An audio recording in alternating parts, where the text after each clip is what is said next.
राजसाहेब ठाकरे, मी कुठल्याही नेत्याची बाजू घेत नाही, पण राजसाहेब ठाकरेंची एक भूमिका आहे की महाराष्ट्रात मराठी बोललं गेलं पाहिजे, मराठी माणूस जगला पाहिजे.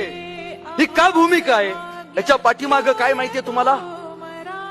महाराजांचा ज्यावेळी जन्म झाला 1630च्या अगोदर 1625 ला या महाराष्ट्रात, या हिंद प्रांतात फक्त 4% मराठी बोलली जात होती. किती टक्के? फक्त 4%. महाराजांचा जन्म झाला, शहाजी राजांनी महाराजांना एक मुद्रा दिली, प्रतिप चंद्र लेखेव. ही पहिली मुद्रा आहे जी मराठीमध्ये अनुकरित केलेली. तुम्हाला माहितीये महाराजांनी पहिला मराठी राज्य व्यवहार कोश स्थापन केला. का? कारण इथं मराठी बोलली जावी.